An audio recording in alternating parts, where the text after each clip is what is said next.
ये कहानी है लात मारने वाली बहू। लता और उसकी सास किचन में खड़ी होकर बातें कर रहे हैं। जी मम्मी जी, खाने में पनीर की सब्जी और लच्छा पराठा बना रही हूँ। ठीक है बाहू, उसके साथ में वेज पुलाव और रायता भी बना लेना। रात में रायता ठीक नहीं रहता मम्मी जी, वो कल सुबह बना लूंगी। अभी वेज पुलाव बना लेते हैं, रायता भी बना लो बेटा, राकेश को बहुत पसंद है। अचानक लता अपनी सास को लात मार देती है और उसकी सास दूर जाकर गिरती है। हे भगवान, मर गई मैं तो। बहू, ये तुमने क्या किया? भगवान, मेरी कमर। लता दौड़ कर जाती है और अपनी सास को उठाती है। मम्मी जी, आपको ज्यादा लगी तो नहीं? लगी तो नहीं मतलब? तुमने मुझे इतनी जोर से लात मारी है, मेरी तो लगता है कमर ही टूट गई है। लता का पति दौड़ कर आ जाता है। क्या हुआ मम्मी, आप ठीक तो हो ना? अरे आप कैसे गिर गई? तुम्हारी पत्नी से पूछो, इसकी लात मारने की आदत से तो मैं परेशान हो गई हूँ। कभी भी कहीं भी किसी को भी लात मार देती है, वो भी इतना जोर से। लगता है मेरी कमर टूट गई है। अरे मुझे उठाओ, बहुत दर्द हो रहा है। राकेश और लता मिलकर सास को उठाते हैं। मुझे माफ कर दीजिए मम्मी जी, मैं क्या करूँ, मेरी आदत ही ऐसी है, आपको तो पता ही है। लता अपनी हरकत पर शर्मिंदा होती है। अगले दिन लता की काम वाली ज्योति किचन में बर्तन धो रही होती है। तभी लता वहाँ आती है। ज्योति, अच्छे से बर्तन धोना, कल भी बर्तन में साबुन लगा रह गया था। ठीक है भाभी, कभी कभी हट जाता है, वैसे तो मैं अच्छे ही बर्तन धोती हूँ। पूरे मोहल्ले वाले तारीफ करते हैं मेरी। हाँ बिल्कुल करते होंगे, लेकिन हमारे यहाँ तो तू अभी भी देख कैसे बर्तन धोती है, और उसमें भी कल बर्तन में साबुन लगा हुआ था। हो जाता है भाभी, कभी कभी तो होता है। अरे अगर नहीं जम रहा तो कोई और देख लो। अचानक लता ज्योति को लात मार देती है और ज्योति नीचे जाकर गिर पड़ती है। भाभी, ये आपने क्या किया? मुझे लात क्यों मार दी? हे भगवान, इतनी जोर से लात कौन मारता है? आवाज सुनकर लता की सास दौड़ कर आती है और देखती है कि काम वाली नीचे पड़ी हुई है।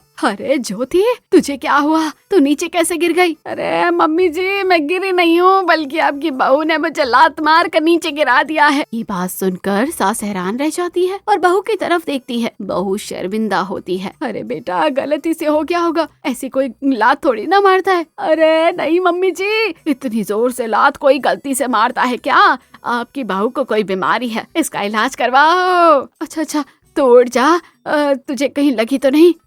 मुझे लगी तो चाहे ना लगी हो, कल से आप दूसरी काम वाली ढूंढ लेना, मैं इस घर में काम नहीं कर सकती। ऐसा मत बोल ज्योति, अभी तो तुझे ही 2 दिन हुए हैं आए हुए। माफ कर दो मुझे मम्मी जी, मैं इस घर में काम नहीं करूंगी। आपकी बहू लात मारती है, इसे किसी अच्छे डॉक्टर को दिखाओ, मैं जा रही हूँ। ज्योति वहाँ से चली जाती है और सास बहू पर गुस्सा करती है। ये क्या किया तुमने लता? काम वाली को भी लात मार दी? मम्मी जी, मैं क्या करती, वो अचानक से मेरी लात उठ गई और उसे जोर से लग गई। अरे अब हमारे घर में कोई भी काम वाली काम करने नहीं आएगी। ज्योति सबको ये बात बता देगी कि तुम लात मारती हो। अब कौन धोएगा बर्तन, कौन लगाएगा पोछा? मुझे माफ कर दीजिए मम्मी जी। अरे तुम्हारी माफी का क्या मैं अचार डालूं? हे भगवान, वो कौन सी घड़ी थी जब मैं तुम्हें बहू बना कर लाई थी। सास गुस्से में वहाँ से चली जाती है। अगले दिन सुबह लता का पति ऑफिस जाने के लिए तैयार होता है। लता उसे टिफिन देती है। लता,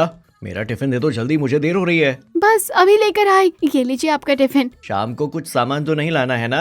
हाँ, शाम को आते वक्त आप सब्जी ले आना, आलू मटर धनिया मिर्ची भिंडी, जो भी हरी सब्जी हो मिले तो वो ले आना। अच्छा ठीक है, ले आऊंगा, चलता हूँ, बाय। जैसे ही लता का पति उसे बाय बोलता है, लता खींच कर एक लात उसे मार देती है और वो दरवाजे के बाहर जाकर गिरता है। लता, ये तुमने क्या किया?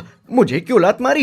लता दौड़ कर जाती है और अपने पति को उठाती है। तब तक उसकी सास भी वहाँ आ जाती है। मुझे माफ कर दीजिए राकेश जी, मैंने जान के नहीं किया, आपको तो पता है ना मेरी आदत। हे भगवान, इस लड़की ने तो अपने ही पति को भी नहीं छोड़ा। बेटा, तुझे लगी तो नहीं? कैसे नहीं लगेगी मम्मी, ये तो घोड़े से भी तेज लात मारती है, बहुत दर्द हो रहा है। मैं क्या करूं लता? लता शर्मिंदा होती है और अपनी सास के साथ मिलकर अपने पति को उठाती है। कुछ दिन बाद लता और उसकी सास हॉल में बैठे होते हैं। तभी उसकी सास मोबाइल में देखकर कॉलोनी में होने वाले कंपटीशन के बारे में उसे बताती है। बहू, आज हमारी कॉलोनी में कंपटीशन है, महिलाओं के लिए लेमन रेस कंपटीशन है। जो भी जीतेगा उसे 21,000 रुपए का इनाम मिलेगा। क्या बात है मम्मी जी, मैं जरूर इस कंपटीशन में पार्टिसिपेट करूंगी, जीत कर दिखाऊंगी।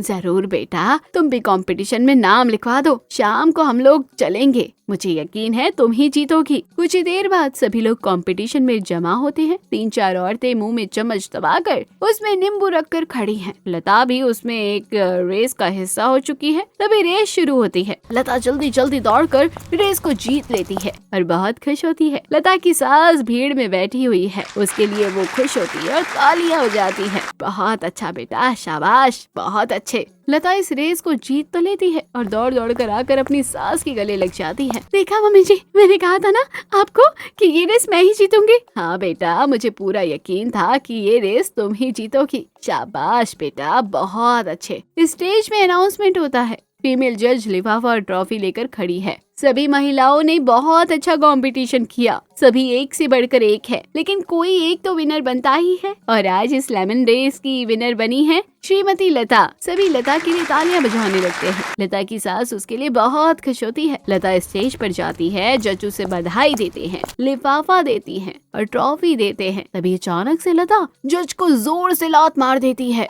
और वो स्टेज से नीचे गिर जाती है। ये देखकर सभी हैरान हो जाते हैं। लता की सास ये देखकर अपना सर पकड़ लेती है। बाकी सब लोग आपस में बात करने लगते हैं। लता भी हैरान है कि उसने क्या कर दिया। लता की सास दौड़ कर जाती है और जज को उठाती है। ये तुमने क्या किया लता? मुझे लात क्यों मारी? वो गलती से हो गया, मुझे माफ कर दीजिए। गलती से? इस तरह इतनी जोर से कोई लात मारता है क्या? अरे गलती से कौन मारता है? क्या मेरे पैर में चोट आई है? देखो बहुत दर्द हो रहा है। इसे माफ कर दीजिए, वो इससे गलती हो गई। बिल्कुल भी नहीं, ये गलती से नहीं हुआ है, ये लता ने जान के किया है। मुझे नहीं पता था ऐसा इसने क्यों किया है, लेकिन ये इसने जानते हुए समझते हुए किया है। नहीं मैडम, मैंने जान के नहीं किया है, मुझसे गलती हो गई है। मैं हाथ जोड़कर आपसे माफी मांगती हूँ। बिल्कुल भी नहीं, मैं तुम्हें माफ नहीं करूंगी और तुम्हें इस गलती की सजा भी मिलेगी। इस लेमन रेस का विजेता हम दूसरे नंबर पर आई रश्मि को घोषित करते हैं और लता से ट्रॉफी और लिफाफा वापस लेते हैं। ये बात सुनकर लता और उसकी सास हैरान रह जाते हैं। ये आप क्या कह रही हैं मैडम? ये गलत है। विजेता मेरी बहू है तो इनाम भी उसे मिलना चाहिए। पहले आप अपनी बहू को ये सिखाइए कि बड़ों से व्यवहार कैसे करते हैं। आपकी बहू ने सबके सामने स्टेज पर मुझे लात मारी और मुझे नीचे गिरा दिया। इतनी बदतमीजी करने के बाद आप उसे विजेता घोषित करने के लिए कैसे कह सकती हैं? मैंने आपको कहा ना कि मुझसे गलती हो गई, तो ये गलत है कि मैं इस लेमन रेस को जीती हूँ, तो इनाम भी तो मेरा होगा। डिसीजन लेना मेरा काम है लता, तुम्हारा नहीं। और तुमने जो किया है उसके बाद मैं तुम्हें तो विजेता बिल्कुल भी घोषित नहीं करूंगी। ये इनाम रश्मि को मिलेगा और तुम्हें तुम्हारी गलती की सजा मिलेगी। कोई बात नहीं बहू, चलो हम यहाँ से चलते हैं। घर पर लता रो रही है। उसकी सास और पति उसे समझा रहे हैं। देख लिया तुमने तुम्हारी लापरवाही का नतीजा। मैंने तुम्हें पहले भी कितनी बार समझाया था कि इस आदत को सुधार लो, लेकिन तुम हो कि मेरी एक नहीं सुनते हो। आप लोग सही बोल रहे हैं। आज मेरी गलती की वजह से ही मेरी मेहनत में मिट्टी मिल गई है। मुझे अपनी इस गलती को सुधारना ही पड़ेगा। कोई भी ऐसी आदत नहीं होती बेटा जिसे सुधारा ना जा सके। और जब हमें पता है कि हमारी आदत ये है और आगे चलकर मुसीबत बन सकती है, तो हमें उसे जरूर सुधारना चाहिए। हाँ लता, पूरा मन लगाकर अगर तुम इस आदत को बदलना चाहोगी तो जरूर बदल लोगी और हम लोग भी तुम्हारा साथ देंगे। मुझे मेरी गलती की सजा मिल गई है मम्मी जी। मैं अपनी इस आदत को जरूर सुधार लूंगी और आप लोगों को बदल कर दिखाऊंगी, देखना।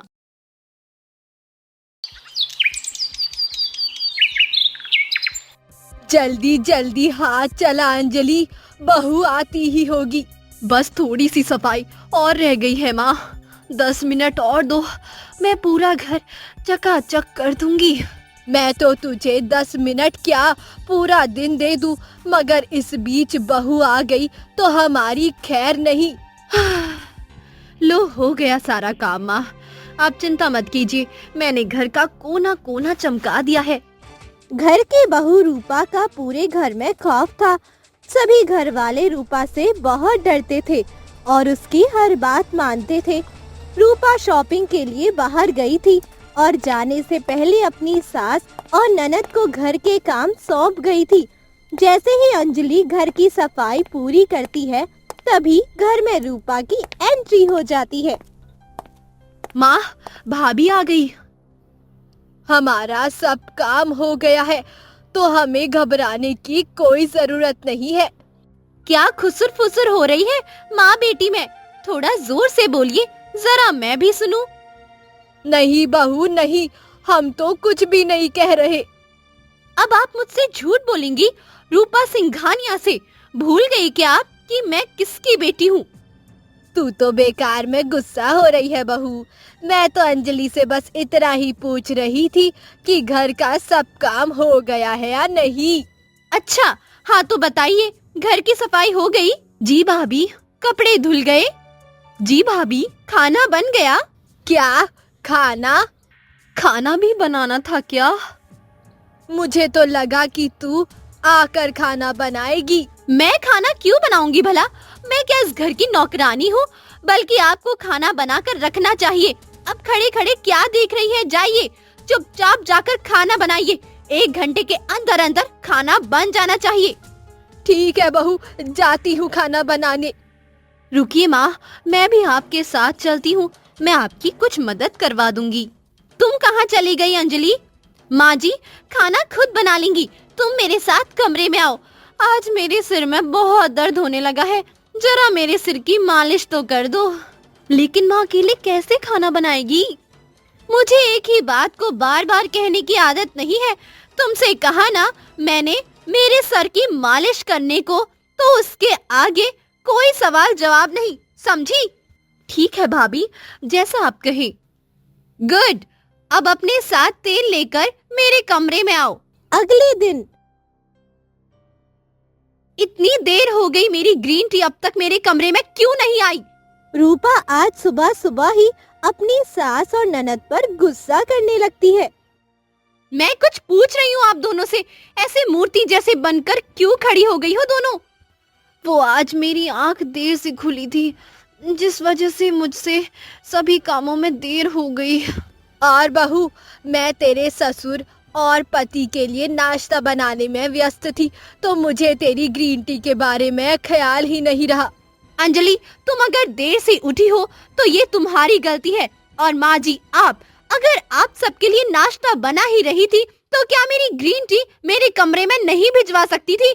आज आप दोनों ने बहुत बड़ी गलती की है, जिसकी सजा तो आपको मिलकर ही रहेगी। नहीं बहू नहीं, हमें माफ कर दे, मैं अभी तेरे लिए ग्रीन टी बना देती हूँ। ग्रीन टी तो आप ही बनाएंगी, मगर उसके साथ आपको सजा भी भुगतनी पड़ेगी, जिससे दोबारा आपको कभी मेरी ग्रीन टी टाइम पर देना ना भूले। भाभी, आप मुझे सजा दे दीजिए, लेकिन माँ को सजा मत दीजिए प्लीज।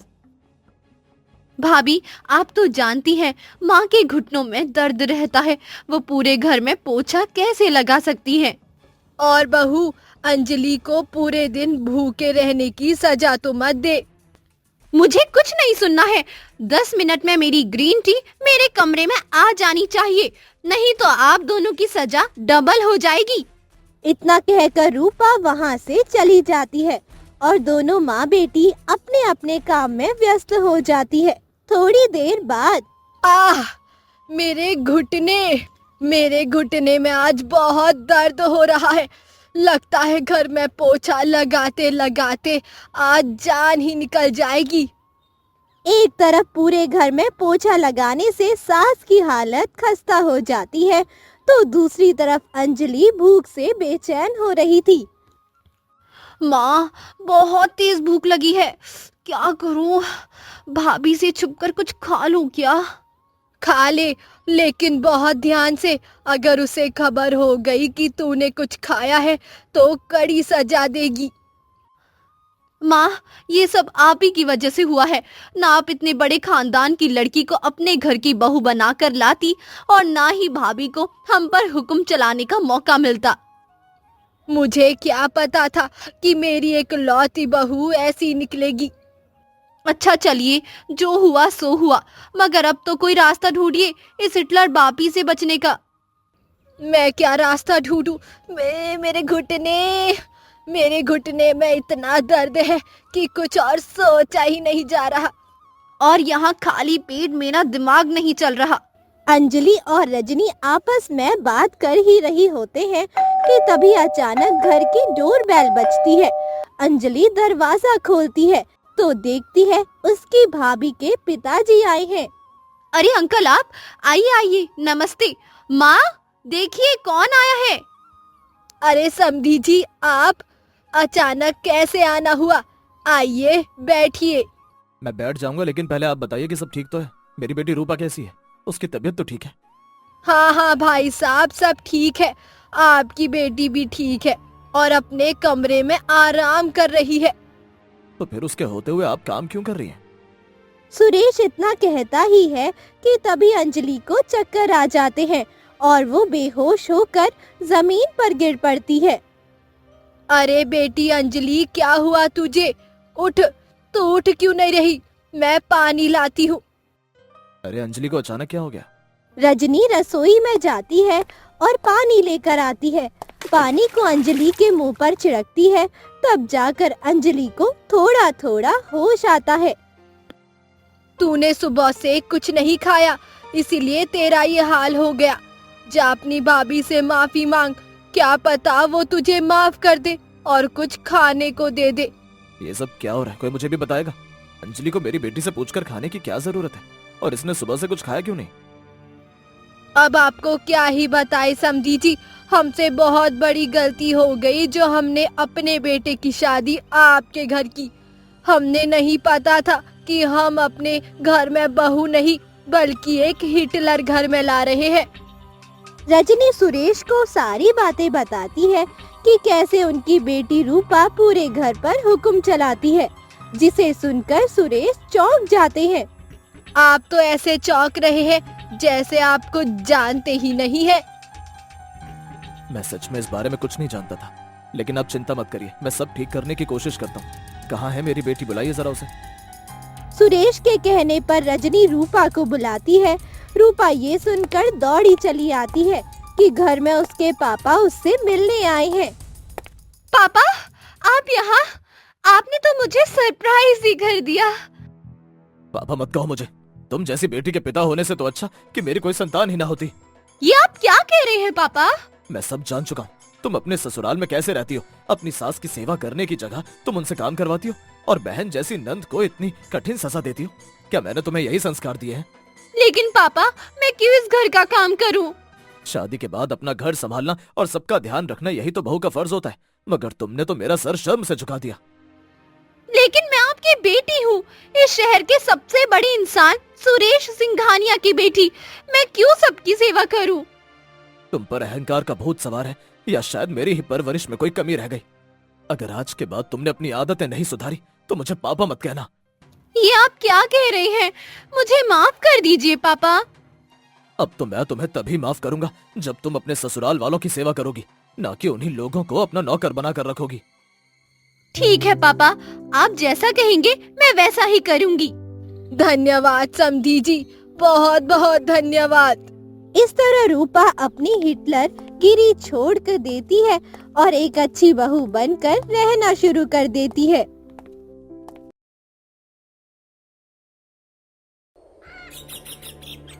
सोनम, यहाँ बैठे बैठे क्या कर रही है? जाकर रात के खाने की तैयारी कर, तेरे पापा और भैया आने वाले होंगे। क्या माँ, मैं सुबह से काम करते करते थक चुकी हूँ, मेरा मन नहीं है अब खाना बनाने का। तो क्या इस उम्र में मैं सारे काम करूँ? तेरे होते हुए भी मुझे खाना बनाने की जरूरत है अब। अगर घर में भाभी होती तो मुझे भी जरूरत नहीं थी ऐसे रोज रोज काम करने की। भैया की शादी हो जाने के बाद भी भाभी को नहीं बल्कि मुझे ही ये घर संभालना पड़ रहा है। हाँ हाँ जानती हूँ, मगर क्या करूँ, अपनी बहू की आदत से तो मैं भी परेशान हूँ। मैं भी अपनी बहू को बड़े अरमानों के साथ लाई थी, मगर ये बहू तो ससुराल में रहती ही नहीं है। आप कुछ करिए माँ, कुछ भी करिए, लेकिन भाभी को घर बुलाइए। शादी के बाद भी हमेशा अपने मायके में रहना अच्छा नहीं होता।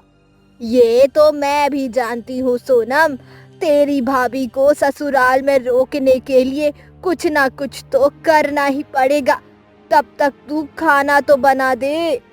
ठीक है माँ। कुसुम फोन पर।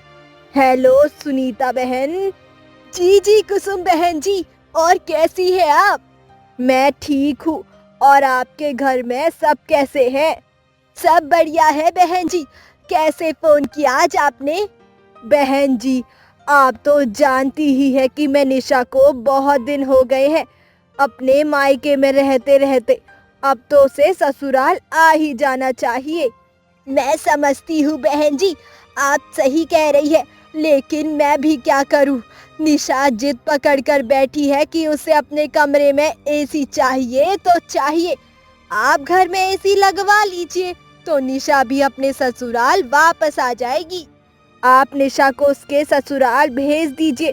इस बार सोनम के पापा को बोनस मिलेगा तो हम घर में एसी लगवा देंगे।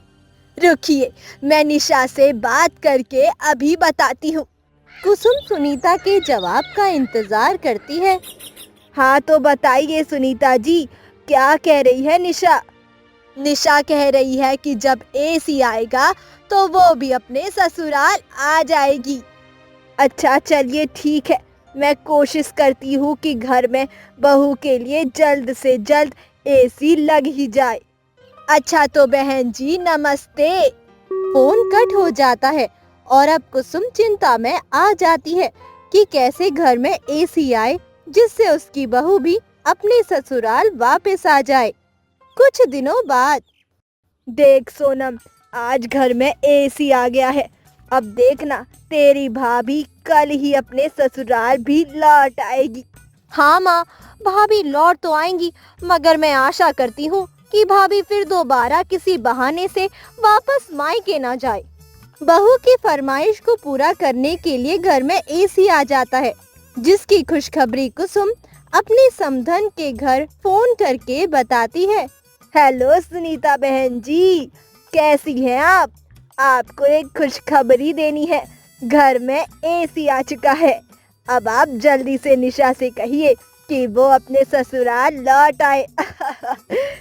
ये तो आपने अच्छी खबरें सुनाई है, मैं कल ही निशा को ससुराल भेज दूंगी। ठीक है बहन जी। अगले दिन निशा अपने ससुराल वापस आ जाती है, जिसे देखकर कुसुम काफी खुश हो जाती है। आ गई मेरी बहू निशा, देख हमने तेरे कहने पर एसी लगवा दिया है, अब तू यहाँ आराम से रह सकती है। जी माँ जी, मैं कोशिश करूँगी। देख सोनम, आ गई तेरी भाभी, अब तुझे घर के कामों की चिंता नहीं करनी पड़ेगी। निशा बहू, तू अब घर संभाल लेगी ना? हाँ माँ, देखते हैं भाभी कब तक ये घर संभालती है। मैं यहाँ किसी का घर संभालने नहीं आई हूँ, मैंने शादी घर के काम करने के लिए नहीं की, आराम करने के लिए की है। अगर मेरे आराम में कोई कमी आती है तो मैं दोबारा अपने मायके चली जाऊंगी। अब किसका इंतजार कर रही है बहू? जाकर अपने कमरे में आराम कर और फिर शाम को सबके लिए खाना बना देना। ठीक है माँ जी। निशा को अपने ससुराल वापस लौटे हुए ज्यादा वक्त नहीं हुआ होता है कि निशा घर के काम काज से परेशान हो जाती है। मैं क्यों इस घर में वापस आ गई? अच्छा खासा अपने मायके में महारानी की तरह रह रही थी और यहाँ इन्होंने मुझे नौकरानी बना कर रखा है। कोई ना कोई बहाना तो मुझे ढूंढना ही होगा वापस घर जाने का। अगले दिन। ले बहू, ये कुछ कपड़े हैं, इन्हें धो दे। क्या ये सब मुझे धोने पड़ेंगे? तू नहीं तो और कौन धोएगा बहू? अच्छा ठीक है, वॉशिंग मशीन कहाँ है? मैं इन सब कपड़ों को मशीन में डाल दूंगी, बाद में सोनम इन्हें मशीन से निकाल कर सुखा देगी। Washing machine? क्या बात कर रही है बहू, हमारे पास वॉशिंग मशीन कहाँ है? क्या आपके पास वॉशिंग मशीन भी नहीं है? तो मैं इन सारे कपड़ों को कैसे धोऊंगी? जैसे सब धोते हैं, अपने हाथों से। साबुन और ब्रश बाथरूम में रखा हुआ है, जा अब जाकर देर मत कर। नहीं, मैं इतने सारे कपड़े नहीं धो सकती, आप वॉशिंग मशीन मंगा लीजिए, नहीं तो मैं अपने मायके वापस चली जाऊंगी। कल ही तो आई है अपने मायके से और अब दोबारा मायके जाने की बात कर रही है। हाँ, अब आप देख लीजिए क्या करना है। अरे बहू, इसी महीने तो हमने घर में एसी लगवाई है।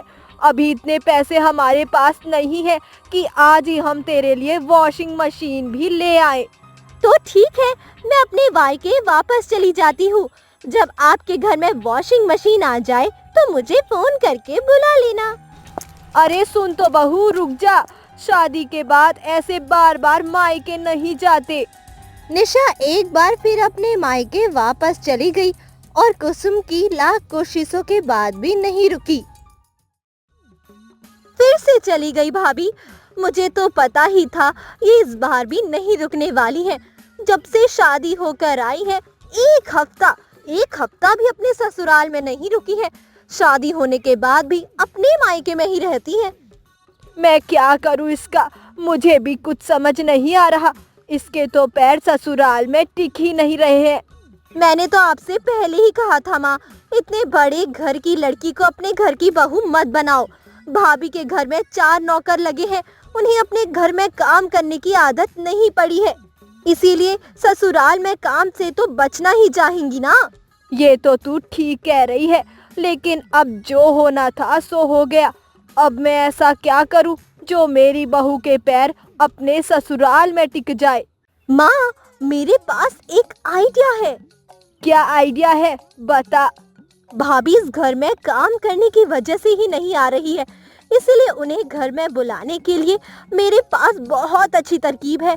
आप बस भाभी के मायके में फोन मिलाइए और जो मैं कहूँ आप वही भाभी की माँ से कहना। अच्छा ठीक है, मैं बहू के मायके फोन करती हूँ। कुसुम फोन मिलाती है और सुनीता जी से बात करती है। हेलो बहन जी, मुझे आपसे बहुत जरूरी बात करनी है। जी जी, कहिए बहन जी। आज तो आप बड़े गुस्से में लग रही है। सब ठीक तो है ना? शादी के बाद भी अगर बहू अपने मायके नहीं ससुराल में रहेगी तो सब ठीक कैसे हो सकता है, आप ही बताइए। लेकिन क्या करे, निशा भी तो जिद पकड़ लेती है, अभी नादान है जरा। हाँ तो अब अपनी बेटी निशा से कह देना कि मैंने भी जिद पकड़ ली है। कल ये अपने मायके वापस नहीं आई तो मैं अपने बेटे की शादी कहीं और करा दूंगी और इस घर के लिए नई बहू ले आऊंगी, जिसके बाद ये हमेशा हमेशा के लिए अपने मायके में रह सकती है। कुसुम की ये धमकी सुनकर सुनीता एक बार को घबरा जाती है। अरे ये क्या कह रही है आप, शांत होकर सोचिए। बच्चों के लिए फैसला लेना सही नहीं है। तो क्या जो फैसला आपकी बेटी करती है वो सही है? अब मैं कुछ नहीं जानती। और हाँ, आपकी बेटी अपने ससुराल में काम नहीं करना चाहती तो इसके लिए आप एक नौकर भी भिजवा देना, नहीं तो ये दोबारा किसी बहाने से अपने मायके चली जाएगी। मैं एक बार निशा से बात करके देखती हूँ। अब आपको जो करना है वो करिए, लेकिन अगर कल निशा अपने ससुराल नहीं आई तो मैं जरूर अपने बेटे के लिए नई दुल्हन ढूंढने चली जाऊंगी। दुनिया में लड़कियों की कमी नहीं है। नमस्ते। इतना कहकर कुसुम फोन रख देती है और एक माँ होने के नाते सुनीता अपनी बेटी की शादी को लेकर टेंशन में आ जाती है। अगले दिन क्या लगता है तुझे बहू वापस आ जाएगी? आप देखना, भाभी भी आएंगी और साथ में घर के लिए नौकर भी लाएंगी। तभी घर की डोर बेल बजती है। देखिए माँ, कौन आया है। भाभी आ गई और उनके साथ में और कोई भी है। और कौन है? माँ जी, ये हमारे घर की नौकरानी है और आज से ये इस घर में काम करेंगी। अच्छा, और तू अब कितने दिनों के लिए यहाँ आई है? क्या बात करी है माँ जी, अब तो मैं यहीं रहूंगी। अब मैं कहीं नहीं जाने वाली माँ जी।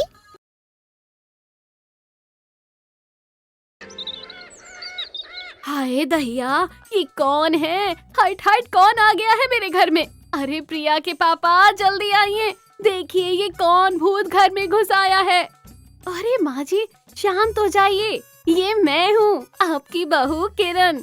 डरिए मत, मैं ही हूँ किरण। किरण, ये क्या थोप रखा है तूने मुंह पर?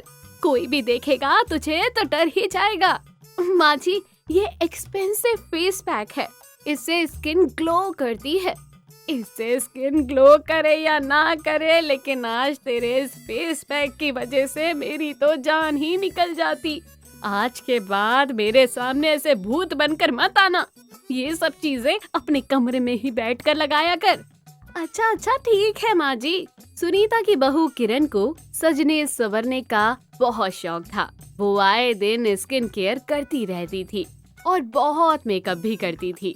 भाभी आज आप कहाँ जा रही हैं? मैं तो कहीं नहीं जा रही प्रिया। तुम्हें ऐसा क्यों लग रहा है कि मैं कहीं जा रही हूँ? भाभी आपने आज इतना मेकअप जो कर रखा है, ऐसा लग रहा है जैसे आप किसी पार्टी में जाने वाली हो।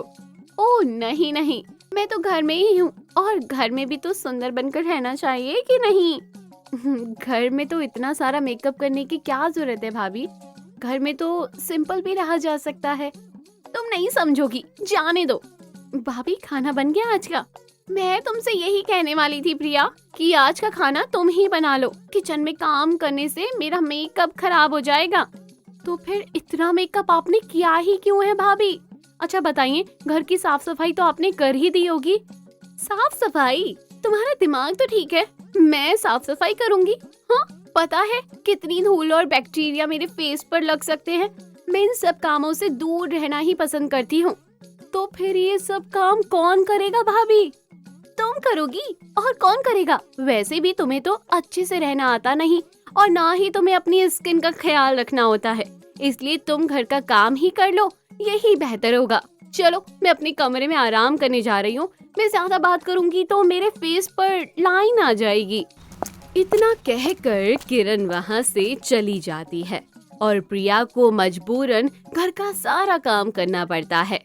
अब बहुत हो गया भाभी के नखरे, ऐसा नहीं चलेगा। घर में मेकअप करके सारा दिन आराम फरमाती है। आज तो मैं माँ से भाभी की शिकायत करके रहूंगी। प्रिया अपनी माँ के पास जाती है और भाभी की वो सारी बातें बताती है, जिन वजह से प्रिया को घर का सारा काम अकेले ही संभालना पड़ रहा है। किरण की आदत से तो मैं भी परेशान हो चुकी हूँ। हर समय बस अपनी सुंदरता को ही निखारने में लगी रहती है। घर की जिम्मेदारी तो जैसे वो भूल ही गई है।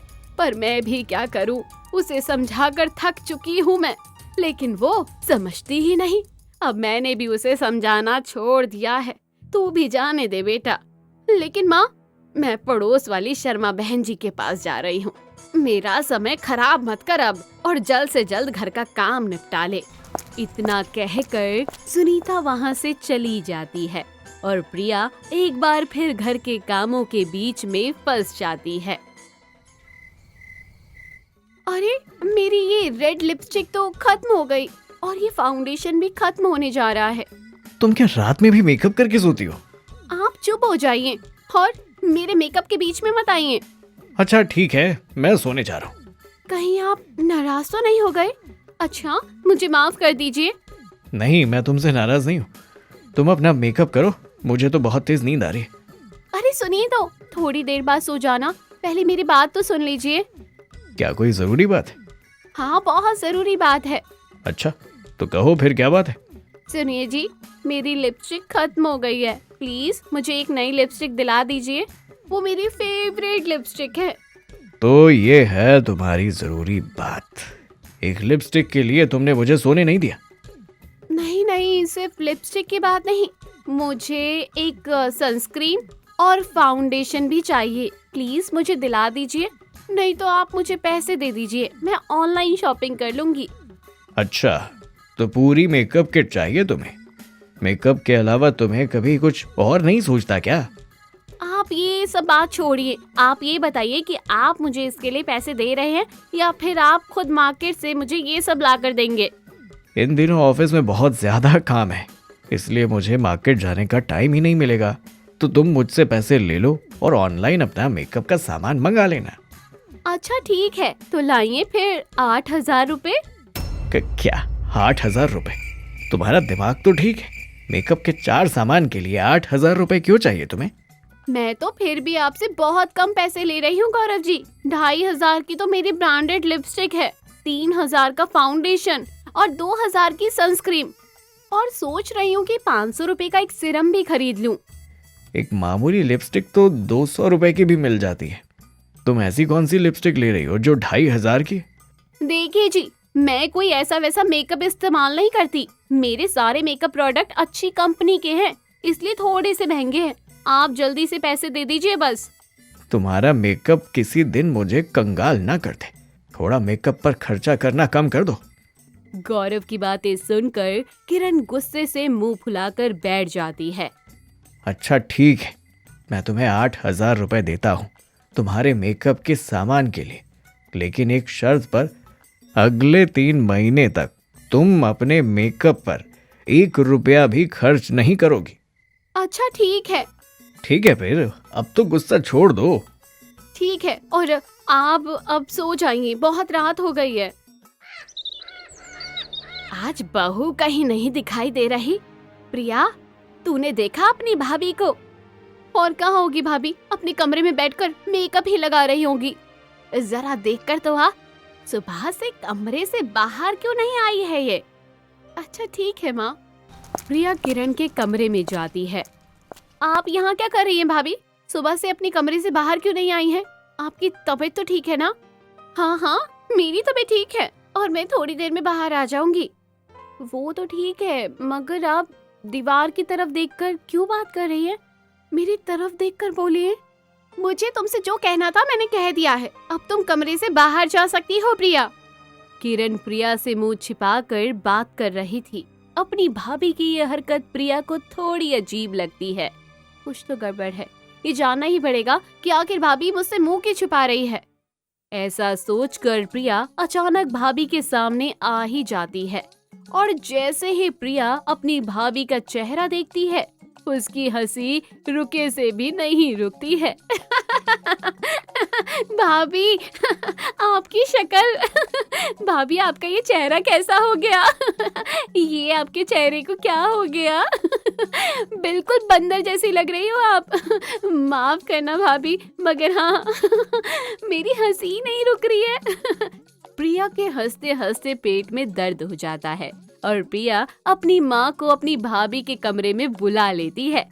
माँ, जरा आकर देखिए तो भाभी को क्या हुआ है। माँ जल्दी आइए। प्रिया की आवाज सुनकर सुनीता भागी भागी किरण के कमरे में जाती है। क्या हो गया मेरी बहू को? सब सही तो है? मैं ठीक हूँ माँ जी, कुछ नहीं हुआ है। तो इधर देखकर बात करना बहू। माँ, भाभी आपको चेहरा नहीं दिखाएंगी। आप ही इधर आकर भाभी का चेहरा देख लो। ऐसा क्या हो गया इसे जो ये सबसे चेहरा छुपा रही है? जब सुनीता भी किरण का चेहरा देखती है तो वो भी हंसी से लोटपोट हो जाती है। बहू, आज ये कौन सा नया मेकअप कर लिया तूने? हमने तो आज तक नहीं देखा। माँ जी, मैंने एक नया फेस पैक ट्राई किया था और उसे लगाने के बाद बाहू, ये तो तेरे ज्यादा मेकअप करने का साइड इफेक्ट है। किरण को देखकर प्रिया और सुनीता खूब हंसते हैं और बेचारी किरण अपना चेहरा सबसे छुपाए फिरती रहती है। और इस दिन के बाद से किरण का ज्यादा मेकअप करने का क्रेज भी थोड़ा कम हो जाता है।